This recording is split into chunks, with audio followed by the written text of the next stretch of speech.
तुम्हारा भी कोई ऐसा दोस्त तो जरूर होगा जो कि एग्जाम से पहले कम पढ़ के आता है बट फिर भी एग्जाम के अंदर मार्क्स बहुत बेहतरीन लेकर आता है। और तुम्हारा कोई ऐसा भी दोस्त होगा जो कि एग्जाम की रात को बैठकर बहुत कुछ पढ़ता है, सारी चीजें पढ़ने की कोशिश करता है बट फिर भी जब उसके रिजल्ट आते हैं तो बहुत कम होता है। तो आखिर इन दोनों स्टूडेंट्स के अंदर फर्क क्या था? तो फर्क था आंसर राइटिंग स्किल्स का।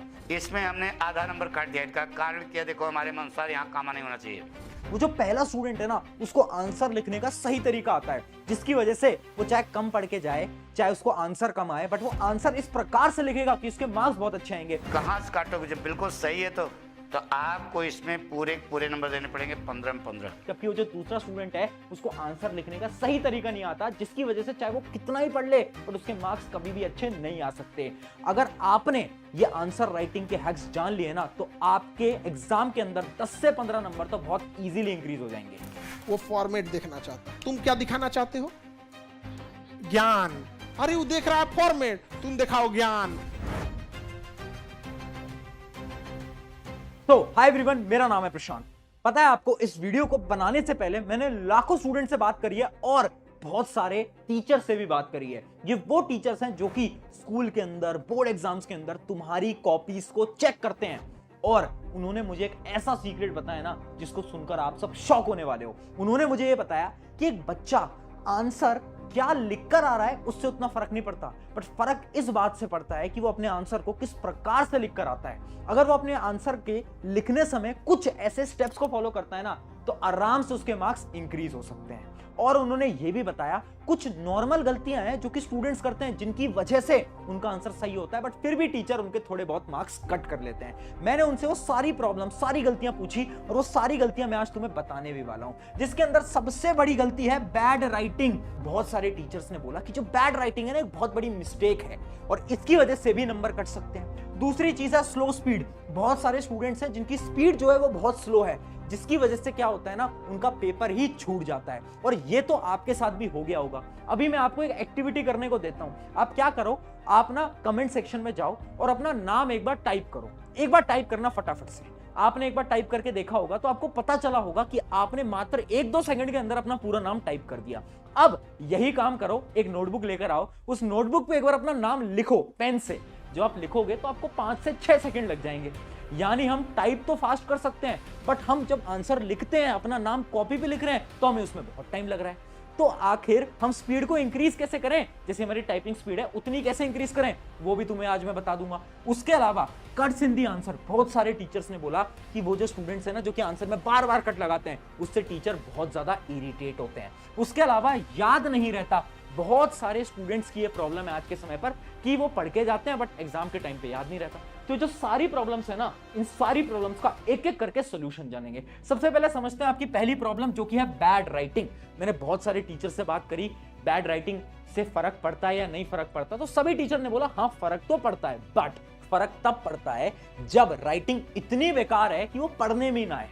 अगर आपकी राइटिंग ऐसी है ना जो कि पढ़ने में आ जा रही है, तो उतना ज्यादा फर्क नहीं पड़ने वाला। बट फिर भी अगर आपको अपनी राइटिंग को इंप्रूव करना है, तो एक वीडियो मैंने राइटिंग इंप्रूव के ऊपर पूरी बना रखी है, उसको जाकर देख लेना। मात्र 4-5 दिन के अंदर राइटिंग आपकी उससे इंप्रूव हो जाएगी। बट राइटिंग इंप्रूव से उतना फर्क नहीं पड़ता। तो मैंने टीचर से पूछा तो फर्क किस बात से पड़ता है, तो उन्होंने मुझे एक बड़ी अच्छी टेक्निक बताई और उस टेक्निक का नाम था आंसर सीक्वेंस। यानी हर एक टीचर ने यह बोला कि एक स्टूडेंट आंसर्स को किस सीक्वेंस में अटेम्प्ट करता है, वो बहुत इंपॉर्टेंट होता है। जैसे मैं अभी आपको 2 कॉपीज दिखाता हूं। यह है आपके सामने कॉपी नंबर 1, जिसने आंसर 1 आंसर 2 एकदम नॉर्मल ऑर्डर के अंदर लिखा हुआ है और देखो बीच में स्पेस भी दी है। आप ध्यान से अगर देखोगे तो बीच में आपको यहां पर स्पेस भी दिख जाएगी। जबकि मैं आपको दूसरे स्टूडेंट की कॉपी दिखाता हूं तो इसकी राइटिंग भी नॉर्मल ही है, बट इसने गलत ऑर्डर के अंदर आंसर्स को अटेम्प्ट करा है और उसने स्पेस नहीं दी। ये देखो स्पेस बहुत कम है, जिसकी वजह से जब इस स्टूडेंट की कॉपी चेक होगी ना, तो ऑटोमेटिकली इसके 3-4 नंबर कमाने वाले हैं उस स्टूडेंट के कंपेयर में, चाहे इनका पूरा आंसर सेम हो।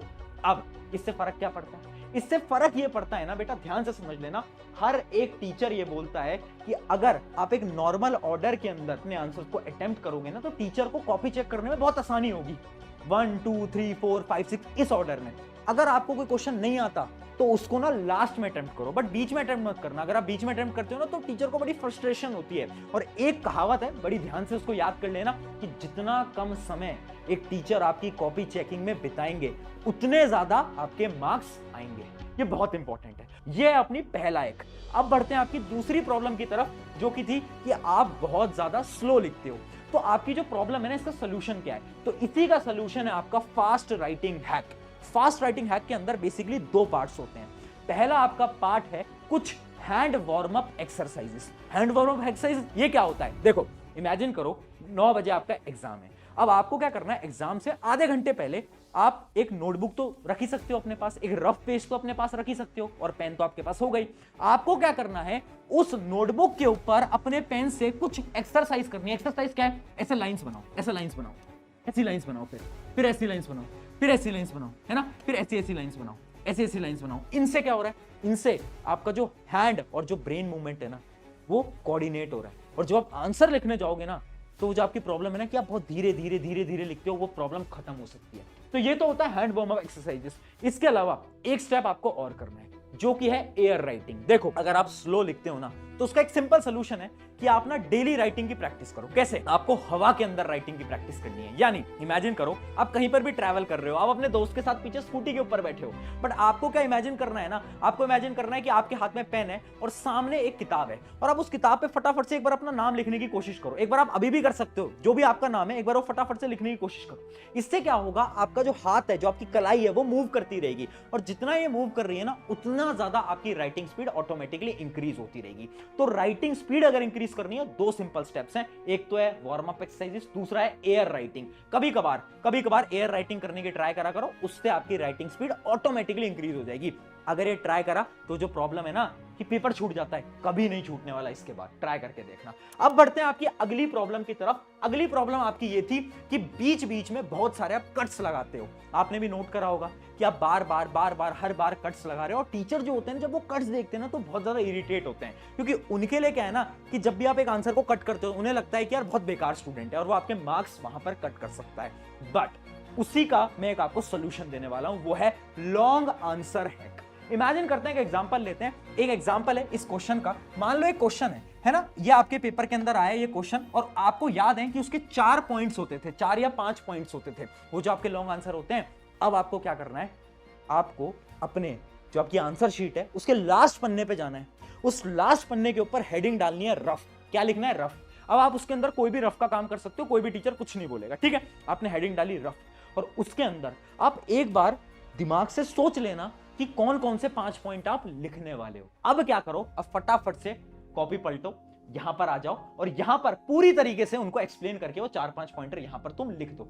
इससे क्या होगा, इससे आपकी कटिंग अवॉइड होगी। अब आते हैं आपकी अगली प्रॉब्लम की तरफ, जो कि याद नहीं रहता। तो उसका एक बहुत सिंपल सोल्यूशन है, एक बहुत सिंपल हैक है। वो हैक क्या बोलता है, एक बार ध्यान से देखना। हैक का पहला स्टेप है रिकॉल दी चैप्टर। यानी आपको क्या करना है, सबसे पहले आपको कोई आंसर याद नहीं आ रहा, तो आप ये देखो कि वो किस चैप्टर का है। आपने मान लो चैप्टर आइडेंटिफाई कर लिया। अब आपको क्या करना है, अब आपको टॉपिक आइडेंटिफाई करना है कि किस टॉपिक के बारे में पूछ रहा है ना। आपको आंसर नहीं आता, आप बस इतना सोच रहे हो कि किस टॉपिक के बारे में पूछ रहा है। आपने टॉपिक आइडेंटिफाई कर लिया। अब उस टॉपिक से रिलेटेड कुछ भी लिख कर आ जाओ, कुछ भी, और लिखना हमेशा पैराग्राफ की फॉर्म में। क्यों? क्योंकि एक साइकोलॉजिकल हैक है, जब आप बहुत बड़े पैराग्राफ के अंदर आंसर लिख के आते हो ना, तो शायद हो सकता है कि आपके टीचर उस पूरे पैराग्राफ को नहीं पढ़ें, वो ऊपर से पढ़ें, और शायद आपको उसके अंदर आधा 1-2 नंबर मिल भी जाए। ऐसा भी हो सकता है। इस वजह से जब भी कोई क्वेश्चन ना आए तो उसको छोड़ना नहीं है एग्जाम के अंदर। हमें क्या करना है, हमें सोचना है कौन से चैप्टर का है, कौन से टॉपिक का है, और पैराग्राफ की फॉर्म के अंदर उस टॉपिक से रिलेटेड जो भी आता है वो जाकर हमें अटेम्प्ट कर देना। ये बहुत ज्यादा इंपॉर्टेंट स्ट्रैटेजी होने वाली है हर एक स्टूडेंट के लिए। ये थी आपकी सारी प्रॉब्लम्स। अब मैं सारे टीचर से जब मैंने बात करी ना, तो मैंने समझे कुछ प्रेजेंटेशन हैक्स, कुछ प्रेजेंटेशन टिप्स, कुछ ऐसी टिप्स जिसकी मदद से आपके एग्जाम के अंदर मार्क्स बहुत अच्छे आ सकते हैं। तो वही टिप्स मैं आपको फटाफट से बता देता हूं, कुछ सिंपल प्रेजेंटेशन टिप्स जिससे आपके मार्क्स इंक्रीज होंगे, जिसके अंदर सबसे पहली अपनी ट्रिक होती है द कीवर्ड स्ट्रैटेजी। मैं आपको विद एग्जांपल दिखाता हूं कीवर्ड स्ट्रैटेजी क्या होती है। जैसे कि यहां पर ध्यान से देखो, मान लो मैं एक आंसर लिख रहा हूं। जब भी मैं आंसर लिख रहा हूं ना, तो उस आंसर के जो इंपॉर्टेंट वर्ड्स होंगे ना, उनको मैं क्या करूंगा, अंडरलाइन कर दूंगा। जैसे कि मैंने यहां पर कर रखा है, ये वर्ड इंपॉर्टेंट है, मैंने अंडरलाइन कर दिया, ये वर्ड इंपॉर्टेंट है, अंडरलाइन कर दिया। इससे क्या होगा, जब भी कोई एग्जामिनर आपकी कॉपी चेक करेगा, आपके टीचर आपकी कॉपी चेक करेंगे, तो उनका सारा फोकस जाएगा अंडरलाइन वाले वर्ड्स पे। है ना, और ये अंडरलाइन पेंसिल से करनी है। अंडरलाइन वाले वर्ड्स पे उनका फोकस जाएगा, वो देखेंगे अच्छा बच्चे ने सही लिखा है, ठीक है बच्चे ने सही लिखा है, इसने भी सही लिखा है, ठीक है, और वो सिर्फ अंडरलाइन वाले वर्ड्स को पढ़ेंगे, उन्हें लगेगा आंसर सही है, आगे बढ़ जाएंगे। आपके पूरे आंसर वो नहीं पढ़ते, ये रियलिटी होती है, मैं सच बता रहा हूं, नंबर इससे बढ़ जाते हैं तुम्हारे, बहुत इंपॉर्टेंट है। ये थी आपकी पहली प्रेजेंटेशन टिप, ट्राई करके देखना। अगली प्रेजेंटेशन टिप की तरफ बढ़ते हैं, जो कि है डोंट यूज शॉर्ट फॉर्म्स। याद रखना, हर एक टीचर को ना बहुत ज्यादा बुरा लगता है जब तुम कोई शॉर्ट फॉर्म लिखते हो। शॉर्ट फॉर्म क्या होती है, बहुत अजीब अजीब सी तुम चीजें लिखते हो ना, जैसे राइट नाउ को आजकल तुम RN लिखते हो, बिकॉज को BCZ लिखते हैं हम। तो ये जो जितने भी शॉर्ट फॉर्म्स है ना, जो कि हम टेक्स्ट में आजकल जब हम टेक्स्ट करते हैं एक दूसरे को, तो हम इन शॉर्ट फॉर्म को यूज करते हैं। इन सारी शॉर्ट फॉर्म को अवॉइड कर देना। अगर गलती से लिख दिया ना, मैं सच बता रहा हूं, एग्जाम के अंदर नंबर बिल्कुल कटेंगे तुम्हारे। अगला प्रेजेंटेशन टिप की तरफ बढ़ते हैं, जो कि है cuts with the help of pencil. यानी जब भी आप कट लगा रहे हो ना, इमेजिन करो गलती से कुछ गलत हो गया, मान लो यहां पर आप ध्यान से देखो, कुछ गलती से मेरा गलत हो गया, तो अब मैं क्या करूंगा, मैं उसे पूरा गंदी तरीके से कट नहीं लगाऊंगा, मैं पेंसिल लूंगा, एक प्यारा सा एक सिंपल सा स्ट्रेट कट लगा दूंगा, एकदम स्ट्रेट। ट्राई करना, स्केल से कट कर दो, उससे क्या होगा, एकदम तुम्हारा आंसर नीट एंड क्लीन लगेगा। एक बार इस आंसर को तुम ध्यान से देखो, कितना नीट एंड क्लीन लग रहा है आंसर, है ना, एकदम साफ सुथरा लग रहा है, जबकि इसके अंदर कट्स भी हैं। यानी जब हम कट्स लगाएं, अगर हम पेंसिल की मदद से लगाएंगे ना, तो ऑटोमेटिकली क्या होने वाला है, हमारी जो नोटबुक है, जो हमारा आंसर है, बहुत बेहतरीन दिखने वाला है। अब बढ़ते हैं हमारी अगली प्रेजेंटेशन टिप की तरफ, जो कि है न्यूमेरिकल हैक। देखो, तुम मैथ्स जैसे सब्जेक्ट को तो अटेम्प्ट करते ही होगे, फिजिक्स जैसे सब्जेक्ट को अटेम्प्ट करते ही होगे, तो उसके अंदर एक स्ट्रैटेजी बता रहा हूं मैं। जो भी तुम्हारा आंसर है ना, उसको बॉक्स के अंदर बंद कर देना और यूनिट्स लिखना मत भूलना। एक एग्जांपल के साथ समझाता हूं। ये दो नोटबुक है, इनके अंदर देखो डिफरेंस क्या है। ये एक स्टूडेंट की नोटबुक है, इसने क्या करा, फाइनली बस आंसर लिख के यहां पर छोड़ दिया है। तो अब जब टीचर आएगा ना कॉपी चेक करने, तो पूरी की पूरी कैलकुलेशन चेक करेगा।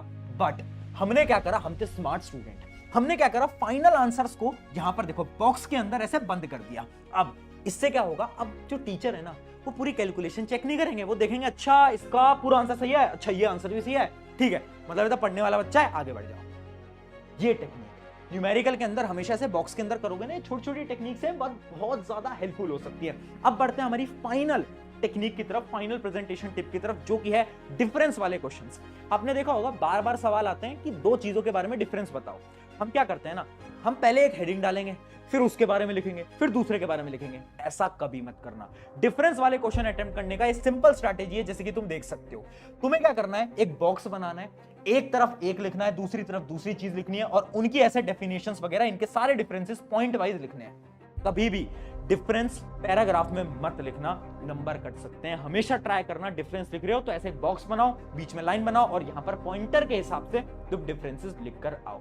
ये सारी ऐसी स्ट्रैटेजीज थी जो कि बोर्ड एग्जाम वाले, जितने भी तुम्हारे स्कूल टीचर्स हैं, सब इसी स्ट्रैटेजी के हिसाब से क्या करते हैं, आपकी कॉपीज को चेक करते हैं। तो अगर आपने इसको फॉलो करा, मार्क्स तो बिल्कुल बढ़ने वाले हैं। जाओ अब इन सारी टेक्निक्स को अटेम्प्ट करो, अपने एग्जाम के अंदर फटाफट से क्या करो, मार्क्स लेकर आओ। और आई होप आपने अपना नाम तो कमेंट करा ही होगा कमेंट्स के अंदर। कितने सेकंड के अंदर नाम कमेंट करा, कमेंट में बताओ। ऑन दिस नोट, शुक्रिया एवरीवन। एक दोस्त को इस वीडियो को शेयर कर देना। मेरा नाम है प्रशांत, मिलते हैं नेक्स्ट वीडियो के अंदर।